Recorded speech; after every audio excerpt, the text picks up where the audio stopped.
നമുക്ക് അവസാനിപ്പിക്കാൻ തോന്നുന്നു. Thank you. നമുക്ക് നിങ്ങൾ വലിയൊരു ക്ലാസ് ആയിട്ടൊന്നും പ്രതീക്ഷിക്കേണ്ട. നമ്മൾ സാധാരണ കേസിൽ നമ്മളൊരു ക്ലാസ് എടുക്കുന്നതെന്ന് വെച്ച് കഴിഞ്ഞാൽ വളരെ ഒരു 2-3 മണിക്കൂറൊക്കെ ചേർന്നിട്ടാണ് നമ്മൾ ക്ലാസ് എടുക്കുന്നത്.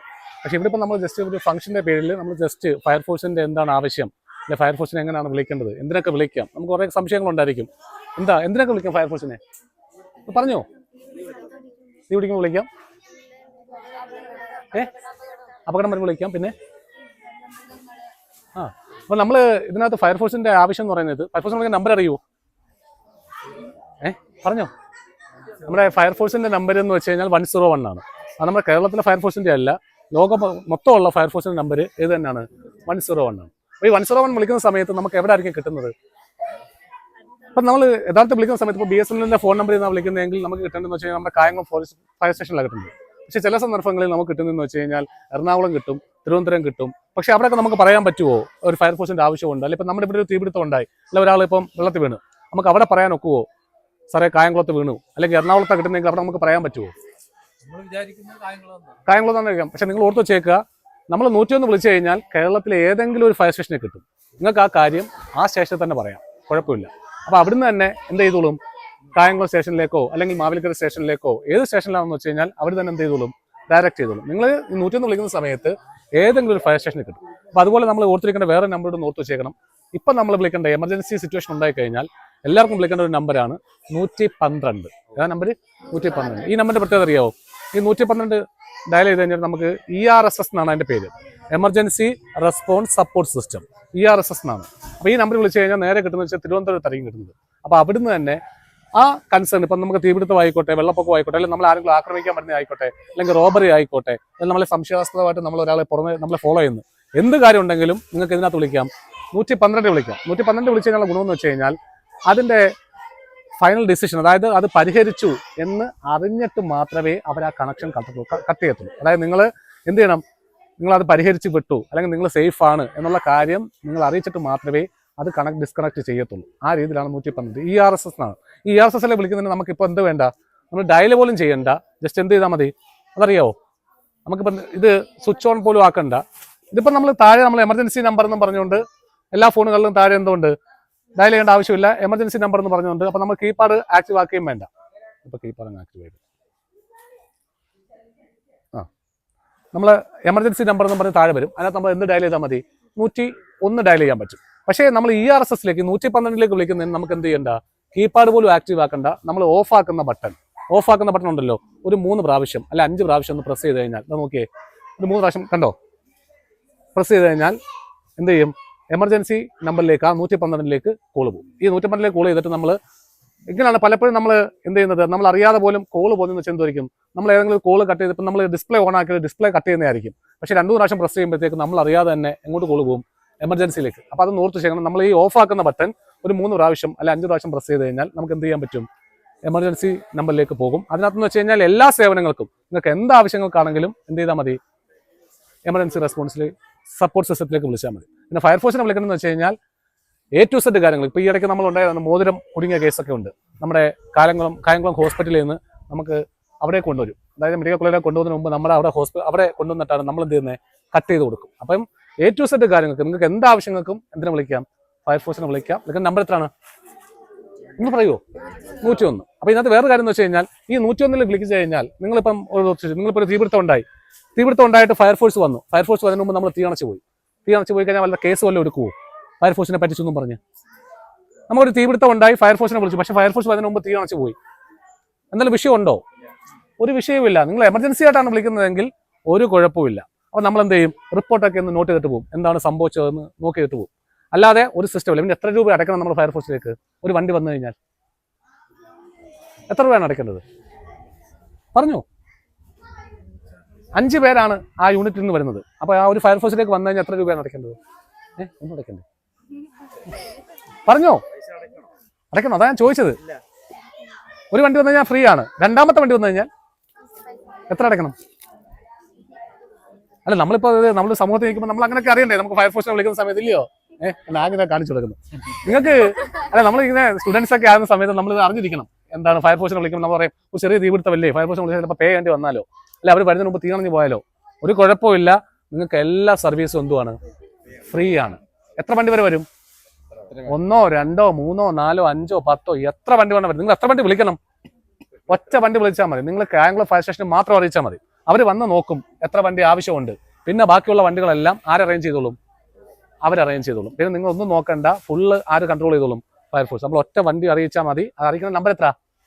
1 അപ്പൊ അതുപോലെ നിങ്ങൾ വേറെ കാര്യമുണ്ട്. നിങ്ങളുടെ ഇപ്പോൾ ഒരു കല്യാണം, അപ്പോൾ മോളെ ഏത് ക്ലാസ്സിലാണ്? Degree second year. അപ്പോൾ കല്യാണമൊക്കെ കഴിക്കാൻ പോകുന്നു. അപ്പോൾ ഫയർഫോഴ്സ് വണ്ടി ഒരു കല്യാണ സമയത്ത് കല്യാണ സ്ഥലത്ത് കടക്കുമോ? അങ്ങനെ അല്ലെ നമ്മുടെ ഒരു ബർത്ത്ഡേ ഫംഗ്ഷൻ, അല്ലെങ്കിൽ നമ്മുടെ ഒരു ആനിവേഴ്സറി ഫംഗ്ഷൻ, അല്ലെങ്കിൽ നമ്മുടെ വീടിൻ്റെ ഒരു പാലുകാച്ച്, ആ ഒരു സ്ഥലത്ത് ഫയർഫോഴ്സ് വണ്ടി കിടക്കുമോ? എന്നാൽ അങ്ങനെ ഒരു സർവീസ് റൂമുണ്ട് ഫയർഫോഴ്സിന്. അതായത് നിങ്ങൾക്ക് അതിനെ സ്റ്റാൻഡ് ബൈ ഡ്യൂട്ടി എന്നാണ് പറയുന്നത്. അതായത് നമ്മളൊരു ഫംഗ്ഷൻ നടക്കുന്നത്, നമ്മൾ VIP വരുന്നതാണ്, വലിയൊരു പന്തലൊക്കെ ഇട്ട് നമ്മളൊരു ഫംഗ്ഷൻ നടത്തുവാണെങ്കിൽ ആ ഫംഗ്ഷൻ സ്ഥലത്ത് ഫയർഫോഴ്സ് സ്റ്റേ ചെയ്യും 24 hours. അതിന് നമ്മൾ സ്റ്റാൻഡ് ബൈ ഡ്യൂട്ടി എന്നാണ് പറയുന്നത്. അത് നിശ്ചിത എമൗണ്ട് ഉണ്ട്. ആ എമൗണ്ട് നമ്മൾ എവിടെ അടയ്ക്കണം? ട്രഷറിയിൽ അടച്ചെങ്കിൽ മാത്രമേ നമുക്ക് വണ്ടി വിട്ടുതരത്തുള്ളൂ. അപ്പോൾ 24 മണിക്കൂറത്തേക്കാണ് വണ്ടി വിട്ടുതരുന്നത്. വണ്ടി വിട്ടുതെന്ന് വെച്ച് കഴിഞ്ഞാൽ നിങ്ങൾക്കൊന്നും ചെയ്യാനല്ല, ആ ഒരു യൂണിറ്റ് അവിടെ വന്ന് കിടക്കും. വലിയൊരു പന്തലൊക്കെ ഇട്ട് കഴിഞ്ഞാൽ ആ പന്തലിന്റെ സേഫ്റ്റിക്ക് വേണ്ടി എന്ത് കിടക്കാൻ പറ്റും? ഫയർഫോഴ്സ് കിടക്കാൻ പറ്റും. അപ്പോൾ വിളിക്കുന്ന നമ്പർ എത്ര? 1. പിന്നെ ഇതിനകത്ത് ഏറ്റവും പ്രധാനപ്പെട്ടത് നിങ്ങൾ ഇനി കണ്ടിന്യൂ ചെയ്യണോ? കുറച്ചുകൂടെ മതിയായിരിക്കുമല്ലോ കുട്ടികൾക്ക്, ഇല്ലയോ? അപ്പം നമുക്ക് ഇതിനകത്ത് ഏറ്റവും നിങ്ങൾ അറിഞ്ഞിരിക്കേണ്ട ഒരു കാര്യമാണ്, ഇപ്പം നമ്മൾ ഏറ്റവും ഫസ്റ്റ് എയ്ഡുമായിട്ട് ബന്ധപ്പെട്ട് നിങ്ങൾ വെള്ളത്തിൽ പോകുന്ന കേസായിക്കോട്ടെ, എന്ത് കേസായാലും ഇപ്പോൾ ഇതിനകത്തൊരു വെള്ളത്തിനാൾ മുങ്ങിപ്പോയി, നമ്മൾ ആദ്യം എന്തോ ചെയ്യുന്നത്? ഇയാളെ പൊക്കിയെടുക്കും. അല്ലെങ്കിൽ നമ്മൾ ഒരാൾ ഷോക്കേറ്റ് വീണു, ഷോക്കേറ്റ് വന്നാൽ ആദ്യം നമ്മൾ അയാളെ എടുക്കും. എടുത്തു കഴിഞ്ഞാൽ നമ്മൾ ഫസ്റ്റ് ചെയ്യുന്നത് എന്തോ, ഒരു നോർമൽ മാൻ എന്ന നിലയിൽ നമ്മൾ ഫസ്റ്റ് ചെയ്യുന്നത് എന്തായിരിക്കും? ആളെ എവിടെ എത്തിക്കാൻ നോക്കും? എത്രയും പെട്ടെന്ന് നമ്മൾ ഹോസ്പിറ്റലിൽ എത്തിക്കാൻ നോക്കും. അപ്പോൾ എല്ലാം മരണപ്പെട്ടു നമ്മൾ അങ്ങനെ അറിയുന്നത്? പൾസ് നോക്കി, അല്ലെങ്കിൽ ആള് സംസാരിക്കുന്നുണ്ടോ നോക്കി, അങ്ങനെയൊക്കെയാണ് നമ്മൾ മരണപ്പെടുമെന്ന് അറിഞ്ഞു. പക്ഷേ നമ്മൾ ഒരാൾക്ക് ഇങ്ങനെയുള്ള വൈറ്റൽ സയൻസ് എന്നാണ് പറയുന്നത്, ബ്രീത്തിങ് അല്ലെങ്കിൽ ഇതേപോലെ തന്നെ പൾസ്, ഇതൊക്കെ ഇല്ലെങ്കിൽ പോലും അയാൾ എന്തോ വർക്ക് ചെയ്തുകൊണ്ടിരിക്കുകയാണ്? ബ്രെയിൻ വർക്ക് ചെയ്തുകൊണ്ടിരിക്കുകയാണ്. ഈ ബ്രെയിൻ വർക്ക് ചെയ്യുന്നതെന്ന് വെച്ച് കഴിഞ്ഞാൽ ഒരു 3 മിനിറ്റ് 4 മിനിറ്റ് ഓരോ സമയം കഴിയുന്നതോറും ഓരോ പോർഷൻസ് വെച്ച് നമ്മുടെ നശിച്ചുകൊണ്ടിരിക്കും. അപ്പോൾ ബ്രെയിൻ ഏറ്റവും കൂടുതൽ ബ്ലഡ് സപ്ലൈ ചെയ്യുന്ന അല്ലെങ്കിൽ കൺട്രോൾ ചെയ്യുന്ന ഏത് പോർഷനാണ്, ആ ഒരു പോർഷൻ വീതം നശിച്ചുകൊണ്ടിരിക്കും. അപ്പോൾ എത്രയും പെട്ടെന്ന് നമുക്ക് റിക്കവർ ചെയ്യാൻ പറ്റുമോ അയാളെ ചിലപ്പോൾ എന്ത് ചെയ്യാൻ പറ്റും? ജീവിതത്തിലേക്ക് കൊണ്ടുവരാൻ പറ്റും. അപ്പോൾ നമുക്ക് മാക്സിമം കിട്ടുന്നത് 3 തൊട്ട് 4 മിനിറ്റ് വരെയാണ്. അപ്പോൾ അതിനുള്ളിൽ നമ്മൾ കൊടുക്കേണ്ട ഫസ്റ്റ് എയ്ഡ് ആണ് എന്ന് പറഞ്ഞത് CPR എന്ന് പറയുന്നത്. CPR കൊടുക്കാൻ ആർക്കും അറിയാവോ? നമുക്ക് യൂട്യൂബിലൊക്കെ ഉണ്ട്. നമുക്ക് ഇവിടെ ഇപ്പോൾ ഡെമോ കിട്ടുന്നില്ല. CPR കൊടുക്കണമെന്ന് വെച്ച് കഴിഞ്ഞാൽ ആൾക്കാർ CPR കൊടുക്കണ്ടേ? ഒരാൾക്ക് ബോധം കെട്ടി വീണു, അപ്പം തന്നെ നമ്മൾ CPR കൊടുക്കാൻ പാടുണ്ടോ? ഇല്ല. അയാൾ നമ്മൾ ഫസ്റ്റ് എന്ത് ചെയ്യണം? അപ്പോൾ ആ ആൾക്ക് കിടക്കണമെങ്കിൽ നമ്മൾ എന്ത് ചെയ്യണം? തോളിലേക്ക് ഒന്ന് വിളിച്ച് നോക്കാം. അപ്പം നേരെ കടത്തിയിട്ട്, ഞാൻ ഇപ്പം നിന്ന് കാണിക്കുന്നതേ ഉള്ളൂ, തോളിലോട്ട് കടത്തി നമ്മൾ എന്ത് ചെയ്യണം? ഇങ്ങനെ തറയെ കടത്തിയിട്ട് തോളിലേക്ക് തന്നെ 2 പിടി. അപ്പോൾ ഇദ്ദേഹത്തിന്റെ പേരറിയാമെങ്കിൽ, അല്ലെങ്കിൽ ഹലോ അല്ലെ ചേട്ടാ എന്ന് വിളിച്ചാൽ നമ്മൾ എന്ത് ചെയ്യും? തോളെ തട്ടുന്ന സമയത്ത് ആൾ റെസ്പോണ്ട് ചെയ്യുവാണെങ്കിൽ നമ്മൾ എന്ത് ചെയ്യേണ്ട? CPR കൊടുക്കേണ്ട ആവശ്യമില്ല. ഇയാൾ എവിടെ എത്തിച്ചാൽ മതി? ഹോസ്പിറ്റലിൽ എത്തിച്ചാൽ മതി. പിന്നെ നമ്മൾ നോക്കുന്നുണ്ട്, രണ്ടാമത് നോക്കുന്ന ഈ കടന്ന കാലിനെ നമ്മൾ ഈ ഒരു പോർഷൻ നിങ്ങൾ പിടിച്ചു നോക്കുമോ? ഇവിടെ ഇങ്ങനെ ഒന്ന് പിടിച്ചു നോക്കാമെങ്കിൽ നമുക്ക് കറക്റ്റായിട്ട് എന്ത് കിട്ടും? 2 വെള്ളം നോക്കാമെങ്കിൽ നമുക്ക് പൾസ് കിട്ടും. ഈ പൾസ് നോക്കുന്നു, നമ്മൾ ചെവി അയാളുടെ വായുടെ ഭാഗത്തേക്ക് വെക്കും, നോട്ടം വയറിന്റെ ഭാഗത്തേക്ക്. അപ്പം ഞാൻ 3 കാര്യങ്ങളാണ് ചെയ്തത്. എന്തൊക്കെയാ? പൾസ് നോക്കി, ചെവി വെച്ചു, വയറിന്റെ ഭാഗത്തേക്ക് നോക്കി. അത് കിടക്കുകയല്ലേ? അപ്പോൾ ഒന്നുകിൽ നമ്മുടെ ചെവിക്കകത്തേക്ക് എന്ത് കിട്ടും? നമ്മുടെ ഏറ്റവും സെൻസിറ്റീവ് ആയിട്ടുള്ള ഏരിയയാണിത്. ഇവിടെയൊക്കെ നമുക്ക് എന്ത് കിട്ടും? ഇങ്ങനെ ചെറിയ ഒരു ചൂട് കിട്ടും. എന്ന് വെച്ച് കഴിഞ്ഞാൽ ആളിങ്ങനെ റെസ്പയർ ചെയ്യുന്നതിൻ്റെ. അല്ലെങ്കിൽ നമ്മൾ ചെവി വെക്കുമ്പോൾ ചെവിക്കകത്തേക്ക് എന്ത് ചെയ്യുന്നതായിട്ട് കിടക്കും? ഈ ബ്രീത്ത് ചെയ്യുന്ന സൗണ്ട് കേൾക്കും. അപ്പോൾ വയറ്റിലേക്ക് നോക്കുന്നുണ്ടെങ്കിൽ വയർ ഇങ്ങനെ പൊങ്ങുകയും താഴുകയും ചെയ്യുന്നതായിട്ട് കാണാൻ പറ്റും. അല്ലെങ്കിൽ കൈ നോക്കുന്നുണ്ടെങ്കിൽ കൈക്കകത്ത് എന്ത് കിട്ടും? പൾസ് കിട്ടും. ഇതിൽ 3 ഏതെങ്കിലും ഒരെണ്ണം കിട്ടിയാൽ നമുക്ക് ആളിനെ എന്ത് ചെയ്യാം? ഹോസ്പിറ്റലിൽ കൊണ്ട്. അല്ലാത്ത ആൾക്കാണ് നമ്മൾ എന്ത് എടുക്കേണ്ടത്? CPR. അപ്പം ഫസ്റ്റ് നമ്മൾ CPR കൊടുക്കുവാണോ?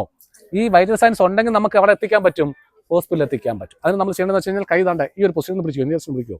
ഈ ഒരു പിടിച്ചിട്ട് നമ്മുടെ ചെസ്റ്റിന്റെ സെൻട്രൽ പോർഷനിലേക്ക് വെച്ചിട്ട് എത്ര പ്രാവശ്യം പ്രസ് ചെയ്യണം? 30 പ്രാവശ്യം നമ്മൾ പ്രസ് ചെയ്യുന്നു. 30 പ്രാവശ്യം പ്രസ് ചെയ്തിട്ട് വായിലേക്ക് എന്ത് ചെയ്യും? 2 ബ്രീത്ത് കൊടുക്കും. വീണ്ടും ഒരു 30 പ്രാവശ്യം പ്രസ് ചെയ്യുന്നു, വായിലേക്ക് 2 പ്രാവശ്യം ബ്രീത്ത് കൊടുക്കും. 30 പ്രാവശ്യം പ്രസ് ചെയ്യുന്നു, വായിലേക്ക്. ഇതാണ് CPR സൈക്കിൾ. എന്ന് വെച്ച് കഴിഞ്ഞാൽ ഒരു പ്രാവശ്യം ചെയ്ത് കഴിഞ്ഞാൽ 3 പ്രാവശ്യമാണ് നമ്മൾ ചെയ്യുന്നത്. 30 എത്ര പ്രാവശ്യമായി? 90 പ്രാവശ്യം. എത്ര പ്രാവശ്യം വായിലേക്ക് ഊതി? 2 2 2 6 പ്രാവശ്യം. എന്നിട്ട് നമ്മൾ നോക്കുമ്പം ആൾക്ക് എന്ത് വന്നിരിക്കും? പൾസ് വന്നിരിക്കും. അല്ലെങ്കിൽ വീണ്ടും നമ്മൾ എന്ത് ചെയ്യണം? അടുത്ത ആൾ എന്ത് ചെയ്യണം? ഇത് കണ്ടിന്യൂ ചെയ്യണം. എന്നിട്ട് വേണം നമ്മൾ ഹോസ്പിറ്റലിലേക്ക് കൊണ്ടുപോകാൻ. അപ്പം ഹോസ്പിറ്റലിലേക്ക് കൊണ്ടുവരുന്ന മുമ്പ് നമ്മൾ ചെയ്യേണ്ട ഫസ്റ്റ് എയ്ഡ് ആണ് ഇത് തന്നെ. ഓർത്ത് വെച്ചേക്കല്ലോ. നമ്മളെന്ന് വെച്ച് കഴിഞ്ഞാൽ ഏറ്റവും ലൈഫിനെ ഏറ്റവും നമ്മൾ പ്രൊട്ടക്ട് ചെയ്യുന്ന, അല്ലെങ്കിൽ ലൈഫ് പെട്ടെന്ന് തിരിച്ചു വരാൻ വേണ്ടിയുള്ള, നമുക്ക് ആർക്കും അറിയാൻ വയ്യ എങ്കിൽ പോലും ഇത് ചെയ്ത് കഴിഞ്ഞാൽ എന്ത് ചെയ്യാൻ പറ്റും? ആളിനെ കുറേയൊക്കെ നമുക്ക് എന്ത് ചെയ്യാൻ പറ്റും? റിക്കവർ ചെയ്യാൻ പറ്റും. ഹോസ്പിറ്റലിൽ എത്തുന്നതിന് മുമ്പാണ് നമ്മൾ എന്ത് ചെയ്യുന്നത്? അതേപോലെ ഇപ്പോൾ ഒരു വലിയ ആൾ ചോക്കിംഗ് എന്ന് പറഞ്ഞാൽ നമ്മൾ ഭക്ഷണം കഴിക്കുന്ന സമയത്ത് എന്ത് ചെയ്യുന്നത്? തൊണ്ടയിലേക്ക് എന്തെങ്കിലും കുടുങ്ങുവാണെങ്കിൽ അതിനെ പറഞ്ഞ പേരാണ് എന്തുവാ? ചോക്കിംഗ്. അപ്പോൾ ഈ ചോക്കിങ്ങിന്റെ യൂണിവേഴ്സൽ സിംറ്റം എങ്ങനെയാണെന്ന് അറിയാമോ? ഒരാൾക്ക് ചോക്കിങ് പറ്റി എന്നെങ്ങനെ അറിയുന്നേ? അല്ല, ഇയാൾ 2 കൈയും എങ്ങനെ ചെയ്യും? ഈ കഴുത്തിലേക്ക് പിടിക്കും. കഴുത്തിലേക്ക് പിടിച്ചിട്ട് പിടിക്കും. രണ്ട് കൈയും കഴുത്തിലേക്ക് പിടിച്ചിട്ട് അങ്ങോട്ടും ഇങ്ങോട്ടും കടന്ന് ഓടുന്നതായിരിക്കും ഇതിന്റെ യൂണിവേഴ്സൽസിന്. ഒരു ചോക്കിംഗ് ഉണ്ടായി കഴിഞ്ഞാൽ ആദ്യം കാണിക്കുന്നത് കഴുത്തിലേക്ക് പിടിക്കുക, അങ്ങോട്ടും ഇങ്ങോട്ടും കടന്നു ചെയ്യും ഓടും. അപ്പൊ നമ്മൾ വിചാരിക്കും എന്ത് തമാശ കാണിക്കണം. പക്ഷെ നമ്മുടെ ഭക്ഷണം കഴിച്ചുകൊണ്ടിരിക്കുന്ന ആൾ ചാടി എണീറ്റിട്ട് അങ്ങോട്ടും ഇങ്ങോട്ടും ഓടുവാണെങ്കിൽ അതിന്റെ അർത്ഥം തോന്നിട്ടില്ല ചോക്കിംഗ്. അപ്പൊ കൊച്ചു കുഞ്ഞുങ്ങളാണെങ്കിൽ നമ്മൾ കൈയിലേക്ക് തിരിച്ച് കടത്തിയിട്ട് എന്ത് ചെയ്യും, ബാക്ക് സൈഡിലേക്ക് ബാക്ക് സ്ലാപ്പ് എന്നാ പറഞ്ഞത്, ഇങ്ങനെ കടത്തിയിട്ട് ബാക്ക് വശത്തേക്ക് എന്ത് ചെയ്യും, അടിച്ചു കൊടുക്കും. പക്ഷെ ഇങ്ങനെ ഒരാളിനാണെങ്കിൽ നമ്മൾ എന്താ ചെയ്യുന്നത്, ചെയ്യാൻ പറ്റും ഒത്തിരി. ഇപ്പൊ നമ്മൾ ചെയ്യുന്ന മെത്തേഡ് എന്ന് പറഞ്ഞാൽ ഹെംലിക് മാനുവർ എന്നാണ് പേരെന്താണ്, ഹെംലിക് മാനുവർ. അതിന് നമ്മൾ കൈ ഇങ്ങനെ പിടിച്ചേ, കൈ ഇങ്ങനെ പിടിച്ചു കണ്ടോ, ഇത് നമ്മൾ നിറഞ്ഞിരിക്കുക. കൈ ഇങ്ങനെ പിടിച്ചിട്ട് ഈ നിക്കിൾ പോർഷൻ ഉണ്ടല്ലോ, നിക്കിൾ പോർഷൻ ഈ നേവലിന്റെ തൊട്ട് മുകൾ ഭാഗത്ത് വെക്കുക. വെച്ച് കഴിഞ്ഞിട്ട് നമ്മൾ ഇംഗ്ലീഷ് അക്ഷരം ജെ തിരിച്ച് വെക്കത്തില്ലയോ, എങ്ങനെ ആയിരിക്കും, കഞ്ഞി കോരി കുടിക്കുന്നത് എങ്ങനെയാണ്, നമ്മൾ സ്പൂൺ വെച്ച് കഞ്ഞി കൊടുക്കുന്നത് എങ്ങനെയാ, ഇങ്ങനെയല്ലേ കോരി കുടിക്കുന്നത്. ഈ ഒരു പൊസിഷനിൽ നമ്മൾ എന്ത് ചെയ്യും, ജസ്റ്റ് ഇതാണ്ട് ഈ കൈ ഞാൻ കാണിക്കുകയാണ്, കൈ നമ്മൾ എവിടെ വെക്കുന്നത്, ഈ നേവലിന്റെ തൊട്ട് മുകളിൽ വെക്കുന്നു. കൈ വെച്ചിട്ട് ഏത് അക്ഷരത്തിന്റെ കണക്കാ, ജെ പോലെ ഒറ്റ പ്രസ് കണ്ടോ, ആ ഒരു എഫക്ട് അറിയാൻ പറ്റുന്നുണ്ടോ. അപ്പൊ എത്ര സ്റ്റക്കായിരിക്കുന്ന സാധനമാണെങ്കിൽ പോലും എന്ത് ചെയ്യാൻ പറ്റും, വെളിയിലേക്ക് വരും. അപ്പൊ നമ്മുടെ മുമ്പിൽ ഒരാളിങ്ങനെ മരണപ്പെടാൻ പോകുന്ന സമയത്ത് ഈ ഒരു പ്രസ്സിങ്ങിനകത്ത് നോക്കിയേ, ഈ ഒരു പ്രസ്സിങ്ങിനകത്ത് നമ്മുടെ ലൈഫിലേക്ക് തിരിച്ചു വരികയാണ്. കുഞ്ഞ് റംബൂട്ടാന്റെ തൊണ്ട് കിടക്കുമ്പോഴത്തേക്ക് അമ്മമാരൊക്കെ ചെയ്യുന്ന പരിപാടി എന്താ അറിയോ, നേരെ നെഞ്ചത്തേക്ക് ഒരു അടിയാ, അയ്യോ എന്റെ കുഞ്ഞെന്ന് പറഞ്ഞു ഈ അടി എവിടെ അടിച്ചാൽ മതി, കുഞ്ഞിനെ തിരിച്ചു കടത്തിയിട്ട് ഒറ്റടി കേട്ടോ. അതാണ് ഈ ഒരു പൊസിഷൻ നമ്മൾ കടന്നത്, ഞാൻ കാണിക്കത്തുള്ളൂ. ഇങ്ങനെ കുഞ്ഞിനെ തല കുളിച്ച് ഇങ്ങനെ കടത്തിയിട്ട് നമ്മൾ ഈ രണ്ട് കൈയുടെ ചേരുന്ന ഭാഗത്തായിരിക്കും ഇങ്ങനെ അടിക്കുന്നത്. ഇതിനെ പറഞ്ഞ പേര് ബാക്ക് സ്ലാപ്പ് എന്നാണ്. അപ്പം നിങ്ങൾക്ക് എന്താവശ്യം ഉണ്ടെങ്കിലും അന്നേരം ഇതിനെ വിളിച്ചേക്കുക, ഫയർഫോഴ്സിനെ വിളിക്കുക. നമ്പർ എത്ര ഒന്നുകൂടെ. ഇതുപോലെ ഒത്തിരി ലൈഫിനെ സേവ് ചെയ്യുന്ന ഒത്തിരി മെത്തേഡുകളുണ്ട്. വലിയൊരു ക്ലാസ്സിൽ നമുക്കിനി അദ്ദേഹം തന്നെ അറേഞ്ച് ചെയ്തിട്ട് ഇദ്ദേഹത്തിന്റെ പ്രവർത്തനം എന്ന് വെച്ചാൽ കണ്ടോ, 12 വർഷം 13 വർഷത്തിന് മുമ്പ് ഞങ്ങൾ ഒരു ക്ലാസ് IPS കോച്ചിങ് ക്ലാസ് തുടങ്ങി കായംകുളത്ത്. അവിടെ ബാംഗ്ലൂർ പേർക്കൊന്നും വലിയ താല്പര്യമില്ല, അങ്ങനെ സ്റ്റോപ്പായി പോയി. വീണ്ടും തുടങ്ങണം ഇൻഷാല്ലാ. നിങ്ങളൊക്കെ സഹകരിക്കുന്നില്ലേ? അപ്പം നല്ല ഒരു സമൂഹത്തിന് നല്ല നല്ല കാര്യങ്ങളൊക്കെ ചെയ്യാൻ ഇദ്ദേഹത്തിന്റെ ഇത് കുറേ പ്രാവശ്യം ഞങ്ങളുടെ സ്റ്റേഷനിൽ വന്നിട്ടാണ് ഞങ്ങൾ വീണ്ടും വന്നിട്ട്. ഞങ്ങൾ ഇന്ന് ഒത്തിരി പരിപാടികൾ ഉണ്ടെങ്കിൽ പോലും ഇതേപോലുള്ള ആൾക്കാർ കണ്ടോ സമൂഹത്തിലുണ്ടോ, നല്ലതായിട്ട് വരട്ടെ എന്ന് മാത്രം പ്രാർത്ഥിക്കുന്ന എല്ലാ അനുഗ്രഹങ്ങളും ഉണ്ടാവട്ടെ. ഓക്കെ, എനിക്ക് പറയാനുള്ള ഒരു പാഠ്യപദ്ധതിയിൽ ഓരോ വർഷവും ഉൾപ്പെടുത്തുന്നു. അതാണ് ഫസ്റ്റ് എയ്ഡ് ഓരോ വർഷവും ഒരു ലെസൺ ഫസ്റ്റ് എയ്ഡ് ആയിരിക്കണം. പിന്നെ നമ്മുടെ ഈ ഫയർഫോഴ്സിന്റെ കൂടെ ചേർന്ന് സിവിൽ ഡിഫൻസ്, ആപദാമിത്ര 2 വോളണ്ടിയർ സേന ഉണ്ട്. 2 വോളണ്ടിയർ സേനയിൽ അംഗമാണ് നമ്മുടെ കേട്ടോ അദ്ദേഹം. ഞങ്ങൾ വർഷങ്ങളായിട്ട് ഞങ്ങൾ ഒരുമിച്ച് പ്രവർത്തിക്കുന്നതാണ്. വോളണ്ടിയർ സേനയിൽ അംഗമാണ്. ഇവർക്കൊക്കെ ഇതിന്റെ മെത്തേഡുകളെല്ലാം കേട്ടോ 10-15 ദിവസം നമ്മൾ ട്രെയിനിങ് കൊടുത്ത് ഒരാൾ ലൈഫ് എന്തെങ്കിലും പ്രശ്നം ഉണ്ടെങ്കിൽ തന്നെ ഇവരൊക്കെ തന്നെ സേവ് ചെയ്യാൻ കേട്ടോ. സിവിൽ ഡിഫൻസ് എന്ന് പറയുന്ന അതിനകത്ത് അംഗമാണ്. അപ്പം നിങ്ങൾക്ക് ഇതുപോലെ 18 വയസ്സ് കഴിയണം എന്ന് മാത്രമേ ഉള്ളൂ. ആർക്കും നമുക്ക് അതിനകത്ത് അംഗമാകാൻ പറ്റും കേട്ടോ. ഓക്കെ, തൽക്കാലം